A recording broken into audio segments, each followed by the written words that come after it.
Hello दोस्तों, welcome back to my new video. सबसे पहले डिस्क्लेमर देना चाहूँगा कि इस वीडियो को प्योरली एजुकेशनल पर्पस के लिए ही रिकॉर्ड कर रहा हूँ मैं। कोई भी बाई या सेल का रिकमेंडेशन इस वीडियो के माध्यम से मैं आप लोगों को नहीं दे रहा हूँ।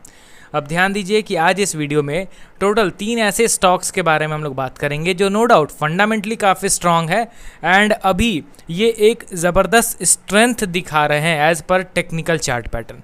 तो डिटेल्ड वे में इनके टेक्निकल पैटर्न को हम लोग समझने की कोशिश करेंगे। तो चलिए, पहला स्टॉक हमारे लिस्ट में आपके सामने है टाटा टेक्नोलॉजीज़ लिमिटेड। देखिए दोस्तों, ये हम सभी लोगों को पता है कि ये कंपनी डूब नहीं रही है, गिरते गिरते ये ज़ीरो नहीं हो जाने वाला है। बस हाँ, एक चीज़ ध्यान में लेके चलिए कि अक्सर 100 में अप्रॉक्स 95 स्टॉक्स के साथ यही चीज़ होता है कि आईपीओ के बाद जब उनकी लिस्टिंग होती है ना, तो या तो वो ऊपर जाके नीचे गिरते हैं या तो लिस्टिंग होने के बाद नेक्स्ट डे से ही नीचे गिरने लग जाते हैं। What is the actual reason behind this? क्योंकि अक्सर आईपीओ के बाद जब वो लिस्ट होता है ना, तो वैल्यूएशन बहुत प्रीमियम रहता है, बहुत महंगा वैल्यूएशन रहता है, जिसके चलते फिर उसके बाद स्टॉक्स में करेक्शन होता है। आप जाके देख लो, मल्टीपल एग्जांपल्स आप लोगों को मिल जाएंगे। तो इसीलिए न्यूली लिस्टेड स्टॉक्स में कभी भी इन्वेस्टमेंट नहीं किया जाता है, स्पेशली फॉर लॉन्ग टर्म। ठीक है, अब यहाँ पे पहले उनको सेटल होने देना है, थोड़ा उनको थमने देना है। अब मान लो कि ये पर्टिकुलर स्टॉक है, लिस्ट हुआ, नीचे गिरने लगा, गिरने दीजिए, जितना गिर रहा है गिरने दीजिए। आप पहले से कुछ भी प्रिडिक्ट नहीं कर सकते हो। एक टाइम आने के बाद ये एक स्ट्रॉन्ग बेस बनाएगा। अब वो बेस फॉर्मेशन के बाद जाके एक्चुअल इन्वेस्टमेंट का लेवल मिलता है। अब वही सेम चीज़ आप अप्लाई कीजिए टाटा टेक्नोलॉजीज़ में। मल्टीपल एग्जांपल्स हैं दोस्तों। आप बजाज हाउसिंग फाइनेंस को देख लो, क्या कंपनी ख़राब है? बिल्कुल भी नहीं, बट लिस्टिंग के बाद से देखिए तो कितना नीचे गिर चुका है वो। अब टाटा टेक्नोलॉजीज़ करेंटली 756 के लेवल पे ट्रेड कर रहा है। ठीक है, आज के दिन 1.7% की तेज़ी हमें देखने को मिल गई। रिजल्ट्स लिटिल बिट वॉलेटाइल हैं, बीच में पिछले कुछ क्वार्टर्स के कंपैरिजन में अर्निंग गिर रहा है। चलिए, कोई दिक्कत नहीं है, ये शॉर्ट टर्म का वॉलेटिलिटी है। मैं डायरेक्टली इनके टेक्निकल पार्ट को जंप करता हूँ। ठीक है, अब यहाँ पे टेक्निकल वाइज अगर आप देखोगे तो लगातार तो ये नीचे की ओर गिर रहा था। यहाँ पे देख रहे हो ना, लिस्टिंग होने के बाद कंटिन्यूसली फ्री फॉल यहाँ पे हो रहा था एंड अब जाके यहाँ पे फ्रॉम 2025 इटसेल्फ, यानी कि 1 साल अप्रॉक्स हो गए हैं। 1 साल से क्या करता है ना कि एक ही लेवल पे टिक जाता है।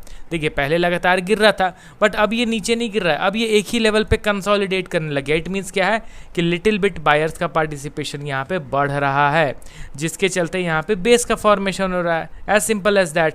अब इस बेस के फॉर्मेशन के बाद देखना रहेगा कि स्टॉक ऊपर निकलता है या फिर नीचे। यहाँ पे आपको ये ध्यान दीजिए कि अभी ये करेंटली अपने इम्पॉर्टेंट रेजिस्टेंस लेवल पे पहुँच गया है, तो अभी इसको थोड़ा सा क्लोजली ट्रैक करना हम लोग के लिए इम्पॉर्टेंट है, ज़रूरी है हम लोग के लिए।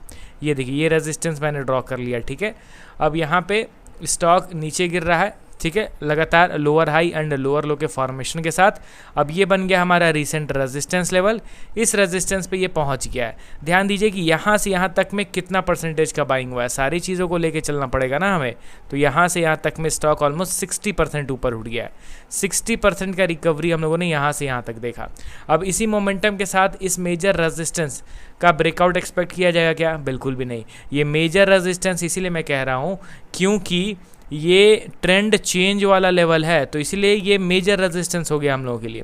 अब इस फ्लो में इसका ब्रेकआउट तो बिल्कुल भी एक्सपेक्ट नहीं किया जाएगा। अगर ये ब्रेकआउट दे भी देता है तो भी मैं यहाँ पे एक्साइटेड नहीं रहूँगा, मैं एंट्री करने का नहीं सोचूंगा। ठीक है, एंड अगर ये इस रेजिस्टेंस के पास कुछ समय तक कंसोलिडेट करे, आने वाले कुछ महीनों तक ये कंसोलिडेट करे, तब जाके मैं ब्रेकआउट का उम्मीद लेके चलूँगा, बट नॉट फॉर नाउ। तो अभी के लिए आप इसको अपने लिस्ट में ज़रूर ऐड कर सकते हो देखने के लिए कि स्टॉक कब ब्रेकआउट करता है, बट इंस्टेंट ब्रेकआउट में हम लोग इंटरेस्ट अपना शो नहीं करेंगे। ठीक है, तो चलिए अभी इसको अपने रडार पे रखे रहिए। मेजर रेजिस्टेंस पे ट्रेड कर रहा है। अगला स्टॉक हमारे लिस्ट में आपके सामने है आइडिया फोर्ज। रिसेंटली इस स्टॉक में भी ज़बरदस्त बाइंग हम लोगों ने देख लिया। 893 के लेवल पे ट्रेड कर रहा है। आज के दिन 4.2% के करेक्शन के साथ स्टॉक क्लोज हुआ है एंड इसके भी डायरेक्ट टेक्निकल पार्ट को मैं ओपन करता हूँ एंड यहाँ पे आप ध्यान दीजिए, यहाँ पे रिसेंटली कितने परसेंटेज का बाइंग हुआ है सबसे पहले वो देखिए। यहाँ से यहाँ तक स्टॉक 178%, 178% का तेज़ी हम लोगों ने देख लिया।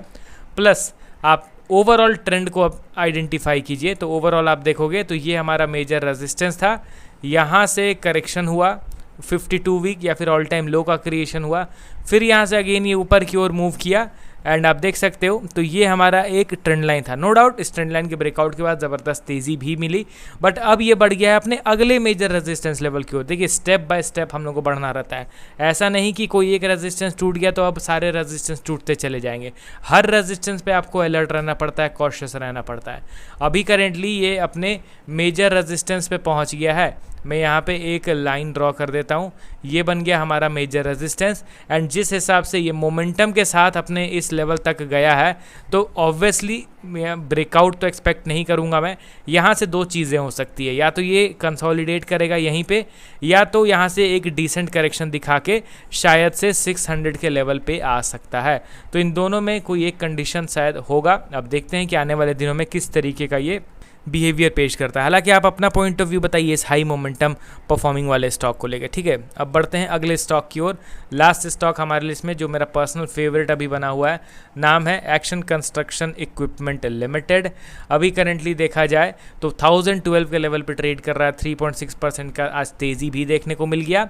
वैल्यूएशन एक बार देख लो, एक बार स्टॉक प्राइस का करेक्शन देखो दोस्तों, 1600 के लेवल से ये गिर गया 800 के लेवल तक, मतलब कि अप्रॉक्स 50% का करेक्शन हम लोगों ने देखा एंड ये होना भी चाहिए था क्योंकि अर्निंग के हिसाब से वैल्यूएशन कुछ ज़्यादा ही पीक लेवल पे चला गया था।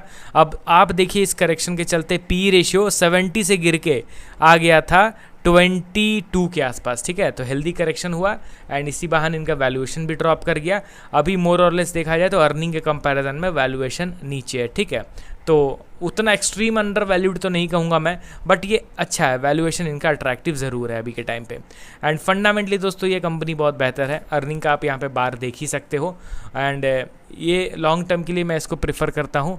एंड करेंटली अगर आप इसके चार्ट को देखोगे तो यहाँ पे इसके चार्ट को मैं ओपन करता हूँ। अब आप यहाँ पे देखिए दोस्तों कि ऑल टाइम हाई से गिरने के बाद ये एक मेजर सपोर्ट का फॉर्मेशन हुआ। ध्यान दीजिए यहाँ से यहाँ तक गिरने के बाद ये छोटे से डब्लू पैटर्न पे रिवर्सल आप एक्सपेक्ट मत कीजिएगा, ठीक है।